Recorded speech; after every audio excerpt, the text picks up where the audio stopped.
right. Teela Tomassetti. Honestly, I think I can give you the best podcast guest name, Teela. That is like what a beautiful name that you have that just sounds so awesome. I'm already so honored.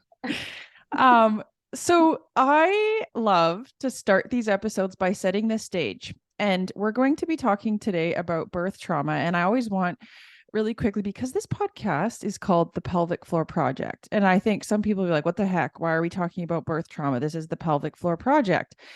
But you have heard me say this number of times before, if you're a listener, that everybody that sees a pelvic health physio has a story. There's always a story. And I quite often say the pelvic floor is stupid, or the pelvic floor doesn't have a mind of its own, or there's always something bigger at play. And I work with a lot of pregnant and postpartum women, and I always like to ask, tell me about your birth. And the way they tell the story just gives me so much information as to some of the things at play when it comes to their symptoms. And so this is absolutely a relevant topic. And just so you know, Teela, the episode that came before you was a discussion with another pelvic health physio about trauma in general and how that comes out in our assessments and our treatments. And so I love that we can kind of hone in now on specifically birth trauma and with someone that's actually like a mental health therapist or mental health professional. And so will you I'll tell everybody kind of how I know you. I listened to a wonderful episode that where you discussed with Dr. Sarah and Alicia, who I also like to partner with. I love the message that they are trying to convey. And I really was interested in getting to know what your mission was. And I know that you spend hours of your time advocating for this language and this conversation to be had. And so I really want to make sure that we showcase all of the wonderful work that you're doing today.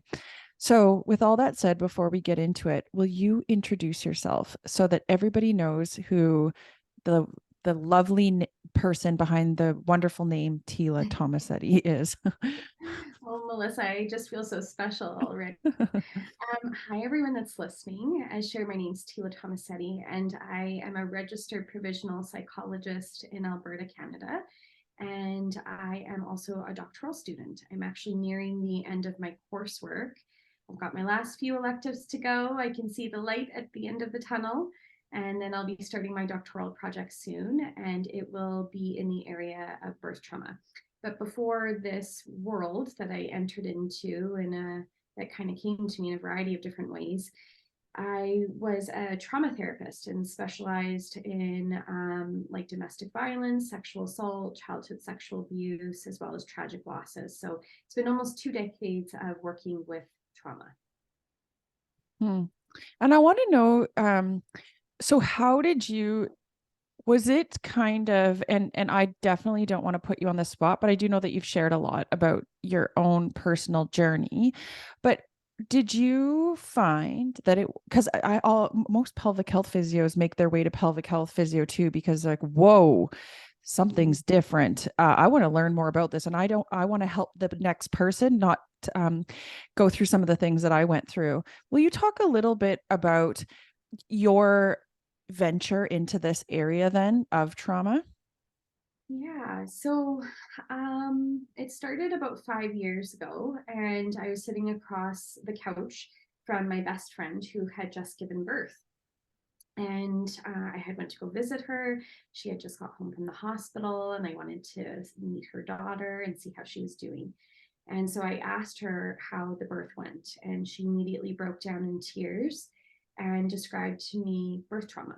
And described to me an event that had taken place during that, where she was left feeling pretty broken and not treated very well by providers. And so I was listening to her story, and I thought to myself, I've never heard this from my friends before. And I actually said that out loud. I was thinking out loud. And she said, I think this happens a lot more than people give credit to and speak to. And so after that conversation with her, I looked into like what this all means and discovered this term like birth trauma. and realize that it is something that happens to so many different birthers, and yet nobody wants to talk about it because of a slew of different reasons, like you should only be grateful for your birth and talk about positive things, and that if you don't, then it means that you hate your baby, like kind of just ridiculous myths like that I talk about and dispel a lot on my page. And so after reading up on this, I reached back out to her and I said, she knew that one day I wanted to do my doctorate. And at that point, I think I was at the beginning of my master's or in the middle of it. And I said to her, you know what, Christina, I said, when I do my doctorate one day, I want to dedicate it to you. I want to figure out this thing called birth trauma and just like open up some space to really talk about it and do some research around it. And then, fast forward 4 years later, I would, be giving birth to my own daughter and then suffer an excessive postpartum hemorrhage where I lost over half the blood in my body and required blood transfusions and bagged iron and IVs and all kinds of stuff to save my life. And the other layer to that story is midwifery violence that had taken place in my very own home just hours before that excessive hemorrhage. And and then 12 weeks later started the Instagram page at the T on birth trauma, which is where you and I found one another. And and just wanted to create that space where it was very acceptable to have these discussions and where people could feel safe enough to speak to them in a really raw way and not feel like they had to be filtered in some way. And of course, like I always say, people think of physios, obviously they associate us with physical issues. And so, quite often they will be experiencing symptoms, whether it be pain, usually it's something around pain, or maybe it's leaking, or it's something doesn't feel right, or I'm nervous to exercise. But no matter what they come in for, I kind of ask the same type of thing you did of your friend, how was the birth? Mm-hmm. And like I mentioned, I just look at their body language, I look how they tell it. But quite often I even ask the question with air quotes, tell me, was your birth traumatic? And would you consider your birth traumatic? And I often just describe, the reason I put air quotes on is it's very subjective. I mean, some people will describe a birth that to me, I thought, wow, that sounds like it was really hard, but they have the biggest smile on their face. And it really doesn't seem to be something that they're carrying forward. Whereas someone else, will say, describe a story that I think, oh, that sounds like you had a great experience, but there's a lot of tears in their eyes, or they want to keep talking about it. And I always just want to make sure that I validate and listen to them, that what your experience is your experience. And I do find that quite often people are like, well, this doesn't matter, I'm here for my physio. But I think I'm sure that you see this quite often too, whether it be discussion with some of your clients, or maybe you notice this with yourself, that quite often this emotional trauma comes with some physical manifestations. Oh my goodness, absolutely. And I have to say, Melissa, as somebody who is a provider, but also a birth trauma survivor herself, that it means the world to us to hear providers like you say that you ask that question and that you create the space to talk about it. Because, like you just acknowledged, is this like that those who really need to talk about it, they will. And that it's subjective. That's what you're speaking to too, is that what I may think is traumatic, somebody else may not. And so it's so important to let the survivor, that client in front of you, that patient, define their own experience themselves. So create the space first for it to exist, but then just let them allow that definition to come through. Yeah. So, and I do find that the body, like the body and trauma go hand in hand. Like there is no way around this. And so I think that it's so important for pelvic floor physios to understand this world too, because you're going to be, the statistics show that up to 45% are saying that their births were traumatic. So that means that like around half the people that you're seeing have had some kind of experience like that. And when trauma goes unresolved, it just sits in your body and it waits and it causes all kinds of havoc. and long-term impacts, which I think is often what you may be seeing in those moments where the pain and the trauma has just kind of sat in a place for so long, and needs to be healed in one way or another, whether that's through talk therapy or in conjunction with what you do. And so I'm constantly referring to pelvic floor physios. And I'm lucky because where I hold my practice is a place where the founder is a psychologist and the other founder is a pelvic floor physiotherapist. So I'm surrounded by a multidisciplinary team, and I cannot do the work that I do without referring to people like yourself or acupuncture or massage. Like, the body has to be heard. It has so much to say. Yeah, and I think that that's so important to acknowledge. I find at the beginning of the session to be able to help them understand, yes, you're here for your physical symptoms. I understand that's why you came here, but the reason I ask this is because we will be coming back to this.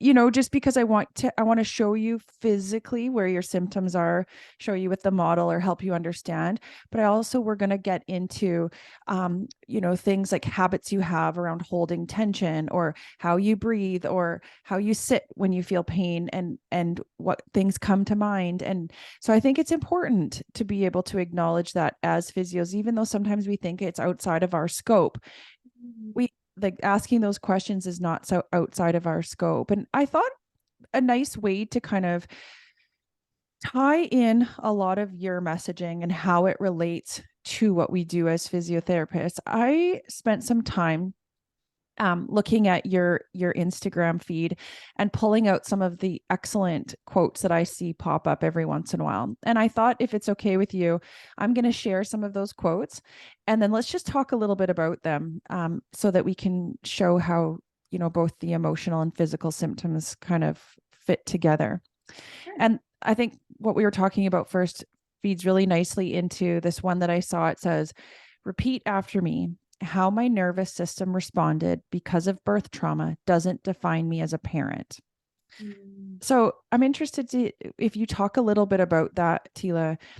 How does birth trauma affect the brain and the nervous system? And what are you talking about there? Oh my goodness, I'm gonna try not to get too nerdy, okay? Yes, yes. And I always try and make this really digestible, to in regards to like wanting to ensure that people, because it can get so wordy and jargony, and Yep. then you feel like you have lost people, and then it's just like I don't know where this starts and ends.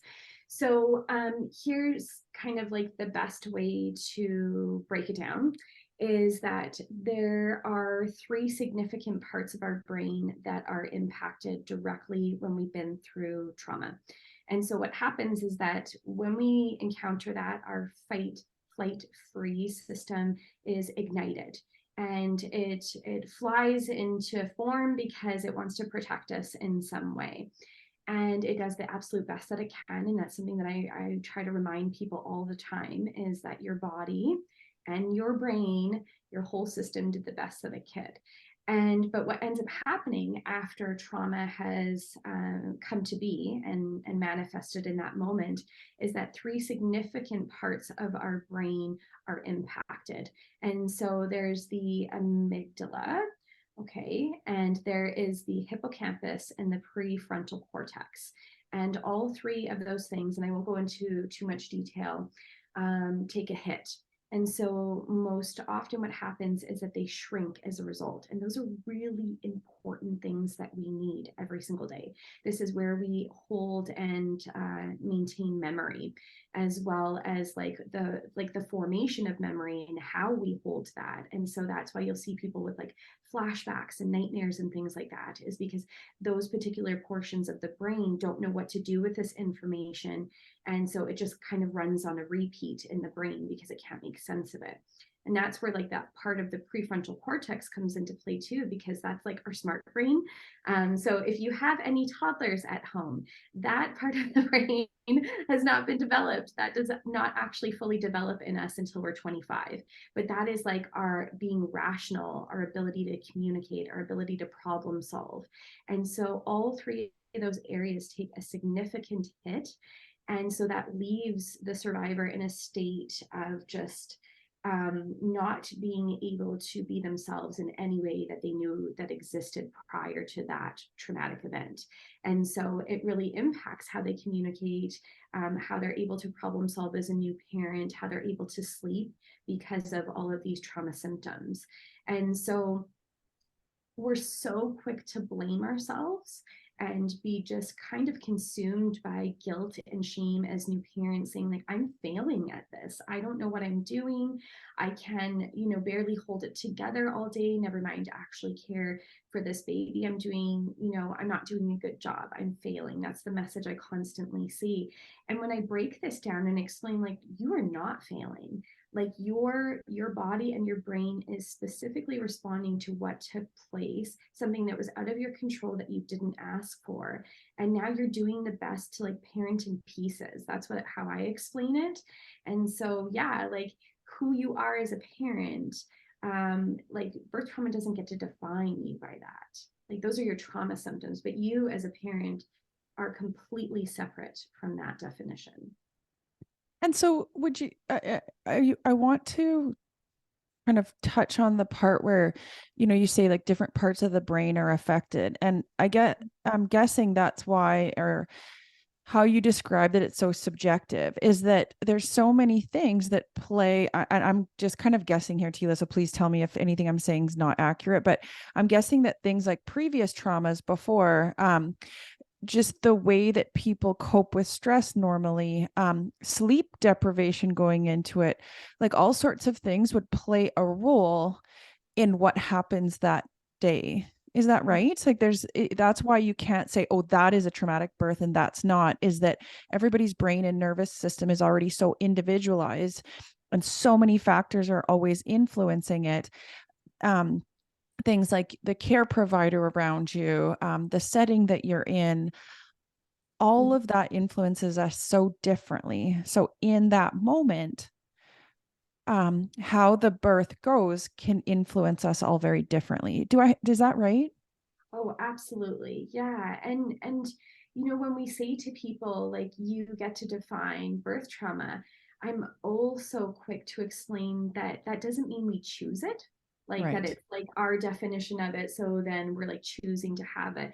But it's like your nervous system actually gives you no choice in that moment. Like, your body responded to what was taking place around it. And I agree with you, Melissa, in terms of like how like everybody is built differently, and that our past experiences definitely will influence some of those things. And it just maybe that direct moment is what's really truly influencing it, and not necessarily past pieces too. I know there's a lot of research out there that speaks to, like, if you have been sexually assaulted, you have a higher likelihood of going through birth trauma. I find that kind of research very risky because it can feel blaming, right? It can be like, oh, because I didn't resolve my sexual assault, then like I did this to myself. So I also think we have to be careful when we tie in past situations, that it's not in a blaming way, but in an educational way, in terms of being like, this is what happened to your body back then. And then it was layered by life. And then the birth trauma took place and reignited past trauma symptoms that were buried deep. That is no fault of your own, right? But they were still existing in your body, they weren't resolved, and now they're present again. And so I think, but that's my job, right? Yes. Is to have those conversations around like, this is why it's taking place and none of it is your fault. And so what about the people so let's say some people are listening to this, and they're wondering, well, I don't know if I had birth trauma. Like how do you, again, there's no real diagnosis per se, or um black and white answer, but I'm sure you get that question. How do I know if I have birth trauma? Yeah, I think one of the best, I think if you're asking about it, honestly, that's a pretty good indicator. I have a post that's sitting in my drafts. I have so many that just sit there and they hang out. Something inspires me. And one of them is like, if you are Googling birth trauma right now, it's Mm, time to reach out for support. And because that's the reality, we know ourselves best. And so if you're sitting with yourself right now and you're going like, there's something about my birth that is not sitting well with me, then it's worth considering and looking into this even further. And so one of the first things you might want to do is to go on places like Instagram or Facebook or even good old Google to Google, like, what is birth trauma? What are birth trauma symptoms? And so you would be encountering things like flashbacks, nightmares, shame and guilt, long-term physical impact, short-term physical impacts, as well as like sex and intimacy issues, bonding struggles. Like, there is quite a list there. Intrusive thoughts, dissociation. And so if these are things that you're like, you know what, since my birth I've been really struggling, that naming it in that way is, I think, sometimes really helpful and healing to people, because then it's a starting point. They start to, repost on Instagram, and they're like, oh my goodness, I can really relate to this material. Maybe this is something that I have. And I think that when we as survivors name it ourselves, that's empowering. And, because I think sometimes labels can feel very stigmatizing. And I found in the work that I do that actually when somebody is able to say, I'm a birth trauma survivor, that is like a huge break in the silence that exists around it. And that they're like, okay, now what? Right? Like, how do I heal from this? What do I do? How do I feel better? One of the quotes that you had on Instagram, which kind of you've already touched on this, but I think it points to the fact that it kind of can change who you are or how you feel about yourself. But it says, I don't know who needs to hear this, but mom brain might actually be birth trauma brain. Yeah. Oh, mum brain. I really struggle with that term because I think it makes a lot of women feel stupid Yeah. and feel, yeah, like, I'm going to use some difficult language, like idiots, and and silly and ridiculous. And I think it really minimizes people's experiences because um, there is so much struggle in parenthood and motherhood. And I think that when we use language like that, it just minimizes the experience it and just, oh, you've got mom brain, don't worry about it. And it's like, but that mom brain can be so many other things, including, like, it can be like things like postpartum anxiety or OCD or depression. And a lot of times it's also birth trauma as well. So a lot of those symptoms can overlap one another, like, those scattered moments or struggling to remember, lapse in time, fog, memory gaps. Like, those are all things that trauma does to the brain too. And so I think when we're around people, instead of dismissing it to like, oh, you just have mum brain, like that's what's happening for you, I like to use curiosity in those moments to be like, tell me more about that. Like, that sounds like it's really hard. And like, yeah, like, what else do you need to say about that? Instead of just, I think those terms kind of just shut people down. Well, and I think about, because you're right, I think it's easy to say like mom brain or menopause brain or what have you, but sometimes it's kind of preoccupied brain, right? And like you said, you were mentioning that sometimes our brain perseverates on things that are unresolved. And I think one of the reasons I'm bringing this up is because well, I'm curious to know, well, there's so many factors here. You mentioned that the percentage of people that experience birth trauma, and I'm curious to know, are there's no numbers going up? And I know there's so many factors because sometimes maybe we're just talking about it more and we're asking more Mm-hmm. because and we're living in a time of, we're just coming out of this global pandemic and everything feels weird and we're basically headed into a recession and that is stressful. But I'll be honest with you, I'm noticing the pulse on the pregnant and postpartum women is a lot more overwhelmed. And that's what I'm feeling from my clients, is just a different feel of more having a hard time finding time for themselves. I know that's always hard, but even more so, I just can't possibly get 2 minutes to myself, or I can't possibly prioritize healing myself. Didn't you hear I have this new baby? And I'm wondering, are you finding that kind of trend too? Is that, and we're labeling it mom brain and everything, but are people having a hard time after birth? And is that what I'm seeing? Yes. Yeah. Like, Yeah, I think that because you're speaking to Melissa, that since the pandemic, you're noticing that more. Is that what you're saying? The pandemic, and I think just to the pandemic, and I don't know if it's just um our healthcare system is busy too. And I do find a lot of, whether it be that I felt rushed in the hospital, or I feel like there's the hospital short on staff. And I Mhm. think that I'm hearing more stories that sound like birth trauma. Yeah, To be honest, I am. yeah. I I'm think hearing more stories that sound like birth trauma. And does that coincide with people that are having a hard time prioritizing themselves after? Like, is this a preoccupation? Is this the brain having a hard time, yeah, being able to prioritize recovery because it's perseverating on a trauma? And am I seeing that, or? yeah, I think so. Like I think that there's so many factors that are at play that are just like compounding and like resulting in this collapse that you might be speaking to or seeing. And I think that there's so many systems that are at play where there was never enough support to begin with, and now we're really seeing the gaps within those systems. And I think that the isolation piece around COVID really brought that to the forefront, because I think that motherhood has always been kind of a place of secrecy and where we keep a lot of these struggles to ourselves. But then we were really forced to keep them to ourselves once we were in that pandemic and had nobody around us, and no supports to lean on. And so I think that a lot of women reached a breaking point, and no kidding. I'm a COVID mom, Mm.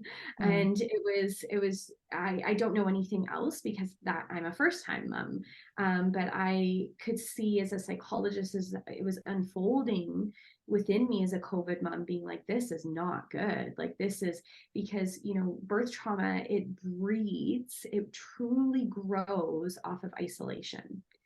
And so, like, hello, that's exactly what the pandemic was, is that it isolated everybody. And so how birth trauma really maintains is through that isolation. And so pandemic allowed those trauma symptoms to just grow and fester and become stronger than maybe they ever were before a pandemic. It definitely, yeah, I think is playing into what you're seeing right now. One of the quotes you had on your page: we sell people on a Hollywood version of pregnancy and childbirth and then desert them when it doesn't transpire. Yep.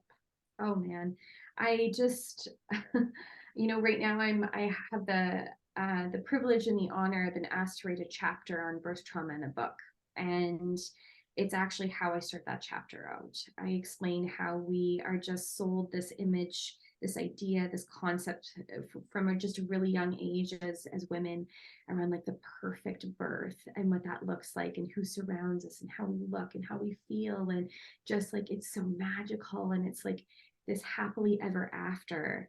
And it's like, first of all, it's not an ending, it's a beginning, that birth. And when we're sold this idea of like, here's the perfect birth, and like we hear, so many misconceptions around like that it's vaginal, right? That's a natural birth. Oh my goodness, that language drives me nuts. It really does, because it's like, so what, it's an unnatural like birth, like it's like, so what does that mean? Did you give birth to an alien then, like, Mm-hmm. by stating that kind of language? But it's just like, and the breast is best, and like all of these messages that we get, and it's like, but that is not the reality for birth trauma survivors. First of all, it's usually emergency situations or things like, yeah, C-sections or hemorrhages or babies in the NICU, and like all of these unforeseen circumstances. And as well as breastfeeding not being the reality for so many survivors as well, because their body was working really hard to save their lives and get them back on track after going through trauma, that the last thing on its mind was producing milk. Like, that's one of the things that I even encountered as a survivor, who almost lost their life with a hemorrhage. And so I think that we sell it, we set them up, we don't talk about the realities that can take place, that things can go wrong and that they do go wrong, and then they're left just wondering what they did, like blaming themselves, and then society jumps them. that too, being like, well, maybe you should have come up with a better birth plan, or maybe you should have done this or that. Or so I just feel like we absolutely desert these mothers when they need us the most, and that so many of the symptoms I think that exist afterwards can be avoided if we stop with these myths, if we stop selling this Hollywood version. I did an episode with another PhD candidate a while ago. I can't even remember the number off the top of my head, but she was also in the field of psychology. And her paper was all about how if we prepare people for vaginal birth or for what the pelvic floor is going to go through, we see better outcomes physically and mentally. And in that conversation, her and I talked about, I said to her, I struggle with this somehow because the last thing I want is for someone to come to me feeling so excited about their upcoming birth and yeah, really, really immersing themselves in the positivity. And I don't want to be like, well, just so you know, this is going to be rough after. And I do struggle with that sometimes, just like you don't want to be that parent that says you have a good sleeping kid right now, just wait. So sometimes I welcome your thoughts and your suggestions on that because there are other physios listening to this too. Any ideas about um, how we can help make people feel a bit more prepared for that? Because I definitely don't want to be that want person, but I see it all the time. The people that go in with their eyes wide open always, well, not always, but I do find generally they come out kind of like, okay, I was expecting the worst.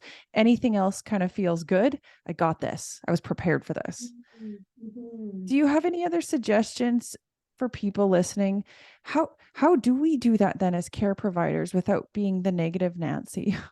I know. I think it's a question I'm still really trying to work on right now myself, because I think there's a fine line sometimes between, like, we never want to scare people in these moments. We want to prepare, we want to educate. It's empowering to have all of that knowledge under our belt when we walk into situations. And so I think just like gently having the conversation where it's like, okay, so like if you were going through a vaginal birth, this is what might be taking place for your pelvic floor. If in the end a C-section is what is necessary, this is what's happening, right? So see how I did that? It's just like, here are some options for you. This is what the body might be going through or encountering in these moments. This is how it will be impacted as a result. And so see how there I wasn't like, okay, an emergency C-section might take place. Mm-hmm. You might almost lose your life, right? Like, Mm-hmm. we don't Mm-hmm. have to get into like the scary details of it, but why not mention things other than a vaginal birth? Mm-hmm. Because our pelvic floor, this, I know this, and I'm not even a physiotherapist, is involved in C-sections as well. Like, a lot of women are pushing before Mm-hmm. it gets to that place of the C-section. And then on top of it, you've been using those muscles, they've been expanding and working hard, and then they're cut into hours Mm-hmm. later, 7 layers of skin and tissue. So it's like, these are like, I don't know, I just think that we can find ways that work for us, that feel good in our mouth and our tongues as they're falling out. So I never give like direct advice around that, but that was like my example of being like, Yeah. okay, like if this happens, this is what's happening. If this happens, but it's like, let's not just talk about vaginal births. Yep, I hear you. And another quote from your page, birth trauma is not just about the birth, but also the absence of support and understanding. So I think those two kind of go together, is that quite often people would just kind of feel, well, geez, I wasn't really prepared for this, right? Yeah.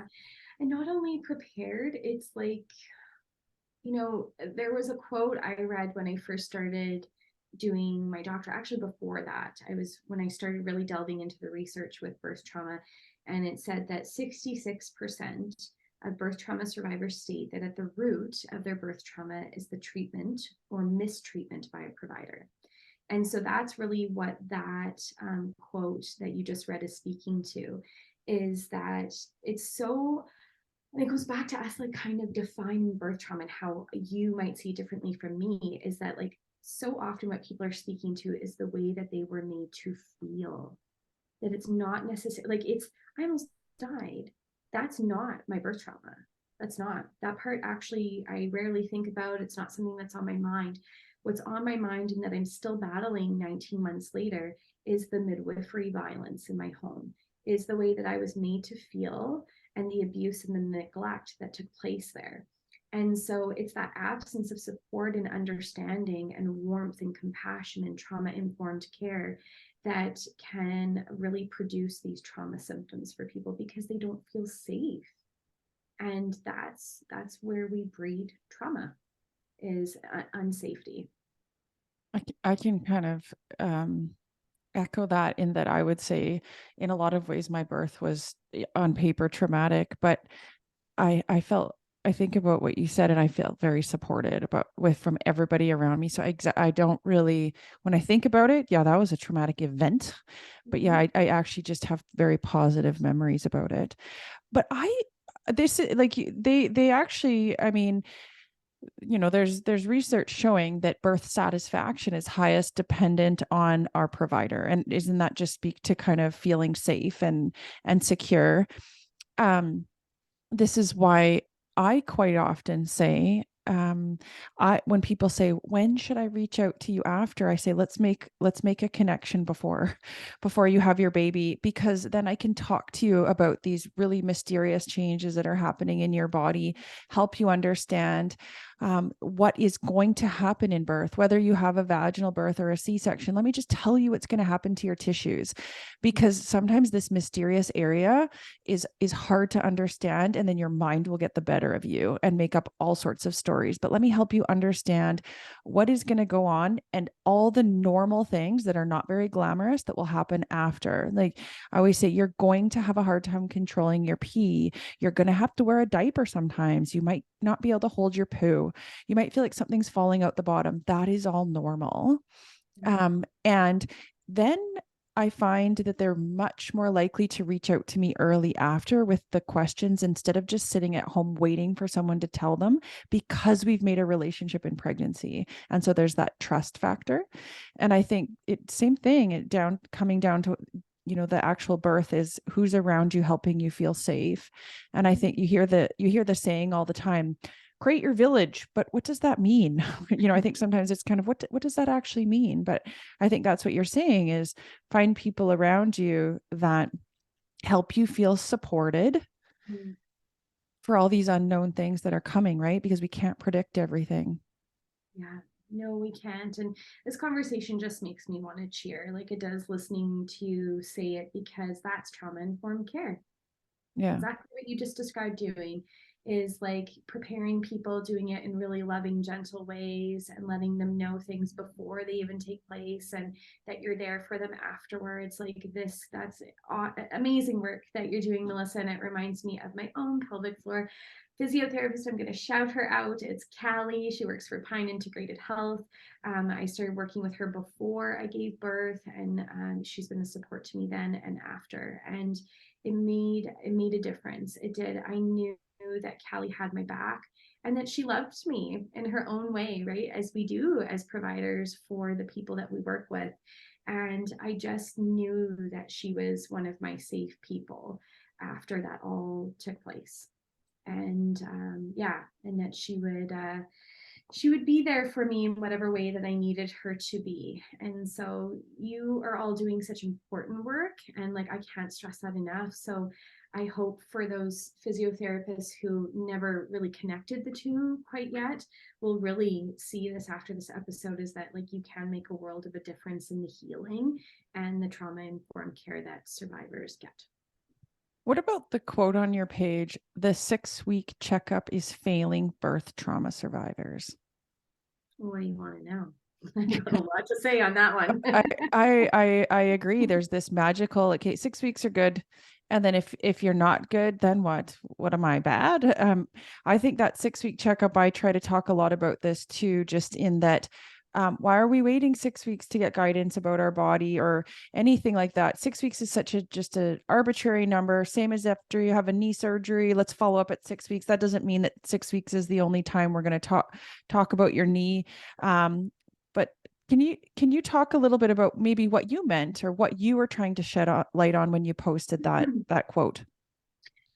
I think that the support needs to exist in first and foremost, the space in which the birth took place. So before that parent, those parents, that family leaves the hospital or, walks the midwives out if it was a home birth, whatever that might be, is that support needs to exist right then and there. So I think just gentle recognition of what those people went through. And so the support needs to start right after and not be waiting 6 weeks.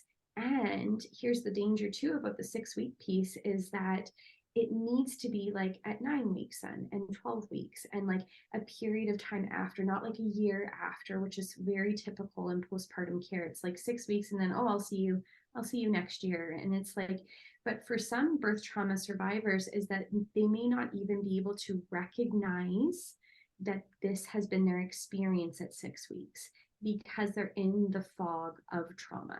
And so they aren't able to put together the pieces at that time because of what's happening in the body and the brain. And I also want to acknowledge that a huge population within the birth trauma community is the NICU community. So those parents, oh my goodness, they trauma, are you kidding? They're only focused on the trauma of their child. And so they haven't given any consideration to themselves. So we are really doing a disservice to the NICU community at 6 weeks because chances are they might still be in the hospital or just having been released. And so they're still on autopilot in that trauma response mode of fight, which is survival for their little one and ensuring that. And so at 6 weeks, we will miss that community and the birth trauma symptoms they might be encountering. So I think it's so important to follow families way longer than we do, and ask questions and get curious and just create the space to have these really tough conversations. One thing I wanted to touch on as we start to think about closing this off is partner trauma. And because I think that my husband, even I described my story and how I don't think of it as a traumatic experience or I don't have a traumatic feeling. I think actually I haven't talked to him too much about this, but I think that he would describe it as a traumatic, like a trauma for him. I think that he was able to see it from the outside looking in a little bit more than I was. And so I bet you he had more trauma than I did around that situation. And how often does that come up? And I bet you a lot of partners don't feel comfortable voicing that because they think, I don't deserve to feel this way because I did not go through that physically. Um, so how much of your practice looks at that or acknowledges that, Teela? A big part. And I think it's because of my own experience, if I'm being honest. I think that a lot of people who work with birth trauma are totally missing the partner. And it's always at the forefront of my brain because of what my own partner went through and his ability to communicate with me around that. And I'm lucky because, again, like, I'm going to go stereotypical here because there's so much truth to it, is that men are not always great at communicating feelings. And the reason for that is because society has denied them the space to do it. And so that's who we need to blame in those moments, is not the man who's struggling to communicate, but the society who just said, oh, we don't do that here. We don't talk about our feelings. And so, in thinking back to the 6 week chat we just had, is that at that 6 week checkup, which actually came at around 4 weeks for me, because of circumstances with my doctor, she was incredible. Like, she really was. She was hugely supportive, really sat with me in my pain, listened to my story, expressed concern, all of those things. But what she missed was him. And he sat there that whole time listening, with tears in his own eyes because I could see them. And not once was he acknowledged. And it's like, but he witnessed that. He was the person who, again, like, sorry to be graphic, but birth trauma is, who saw the blood everywhere. I didn't, Mm-hmm. right? I wasn't down there. He was. He was the one whose face I saw and realized that things were really not going well for me. He went sheet white. And like, so I just think that we're abandoning a lot of dads. We are. And we're expecting them to suck it up and keep going. And like, yeah, you didn't give birth and it wasn't your body.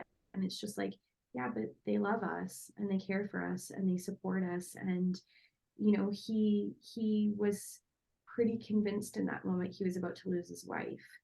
And so there he was trying to struggle with the happiness and the joy of seeing his daughter in that mother's arms, and then going, is am I about to lose my wife, my best friend? And so I just think we need to be talking about it more. I think there's like, I don't think, I know there's only a handful of research papers on it. And so that's one of the goals that I have with the research that I'm going to be doing, is to open up that dialogue and really create that space, because the whole family is impacted by birth trauma. No one comes out of that untouched. And yeah, the whole family unit really matters. Well, I think like um I always think it's so amazing when someone or a family or can take something that happened to them and turn it into something good for people behind them. So I think I know it's not easy, but yeah, I thank you for taking all this time and dedicating so much of your hours and your PhD to helping the people that are still to come. Yeah. Thank you. I feel honored to do this work. These are the people who are raising the next generation. And so I say it all the time, is that I'm here for the parent. We always have a ton of people for the baby. I'm here to Yeah. hold the mom. I'm here to hold the dad and just let them know that they're not alone in this experience and they can heal from it too. I think it's important. And if I was to think about like some of the things that I think about in summarizing this are that there's always so many things that we can list that we need to do better as a society or as a healthcare system. But I do think we have to do the best to figure out who we are as individuals too, the best we can in where we are in our lives to help, because we're all individuals. And I think sometimes we have to make sure that we advocate for ourselves and that we recognize our needs the best we can, whether that be through conversation with our partners or our family, because I think sometimes we put a lot on our providers to expect to know what we want or to expect to know what makes us tick. And I think that that's hard as a care provider sometimes to know. You can't paint everyone with the same brush, right? So I do think that sometimes there needs to be some thinking in pregnancy, what, around the birth plan, like what does make me tick? What do I need in a relationship with my care provider?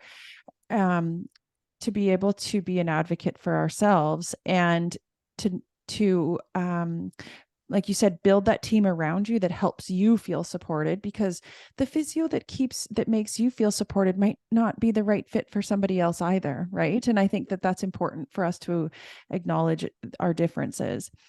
I also think that what you're saying is afterwards, it's important to validate or acknowledge to anyone who is experiencing any type of what you would deem birth trauma. You're normal. Your nervous system responded very appropriately to what it was given, and you might be having some long standing or some symptoms, whether they be emotional or physical, that are lingering, but our nervous system can change again. And there are things that you can do, whether it be working with a mental health therapist, a physical health therapist, or both. But again, acknowledging kind of what you need, that the nervous system is changeable. Mhm. And I think too that how do you, I guess a question and a comment is that it sounds like what we need to do is be able to move past the trauma, whether it be through talking or acknowledging. But this is always a sticky point. Like you said, lots of times people are nervous to share that story because of the comments they get after, like, oh, well, you should just be grateful. But Mhm. maybe you need to pick and choose who you share your story with, right? Because if it is a story that you don't want that pregnant friend to be nervous about, maybe you just pick and choose who you share your story with, Yeah, right? But definitely. it's natural to need to process or move past that, move through that. Mm-hmm. Mm-hmm. Yeah, and I think sometimes we don't know who our safe people are until we're in a traumatic, time of our lives. Like sometimes I can think of the people who at the start of that journey I thought were my safe people, and then turned out not to be well equipped to get the job done in terms of being my support system. So I think sometimes we can go into it thinking we know, and then that changes depending on what we need as a result of going through that experience and what they're capable of giving us. And that just remember that if that person is struggling to give you what you need, it's not a reflection of you. It's not that you are too difficult or your issue is too big or there's something wrong with you. It's just, that they lack certain skills or abilities or qualities to kind of support you in the way that you need.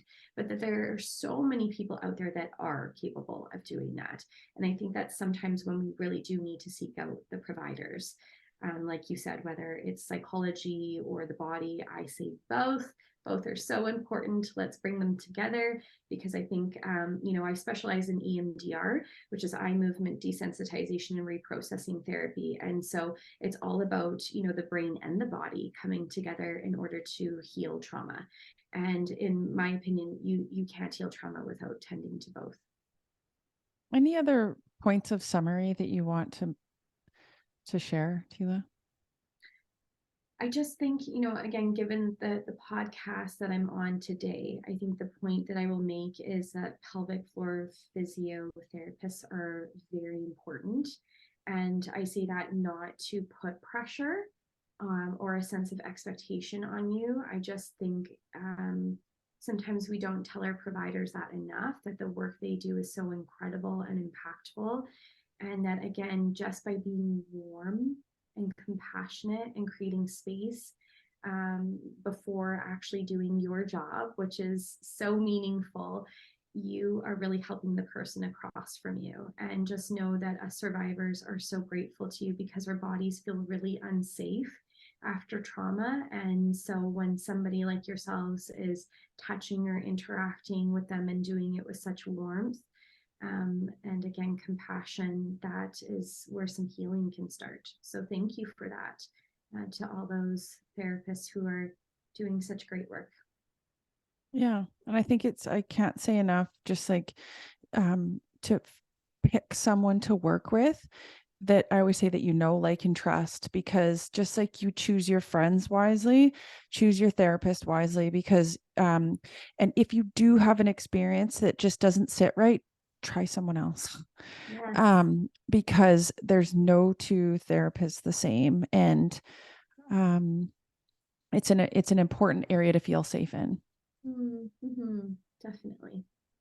Well, thank you so much for your time today, and again, everything you're doing. I really appreciate it. Thanks for having me. Will you tell everybody, just in summary again, where to find you? Where do you want people to look for you? So first and foremost is at my Instagram, which is the tea. So think of the tea that we drink, the tea on birth trauma. And so if you have clients, patients that need support, I say send them there. And I say that because it's a free resource, and who doesn't want that? And it's such a sense of community and just a coming together. That sense of common humanity is really clear on my page, and just survivors wanting to support each other through healing. As well as Psychology Today, you can find me on there, or you can look for me at my website, which is www.thetonbirthtrauma.com. And my private practice is based out of the Pine Integrated Health. I was like collapsing under my words there. They'd be like, Teela. Pine Integrated Health Center. There's 2 locations. There's one in Edmonton and one in Sherwood Park. But I can see any birth trauma survivor across Alberta. So yeah, and I am a very my virtual door is always open. So to anybody listening who has questions about this for me, or just wanted to share their story, just know that it's always open, and I'm here for you.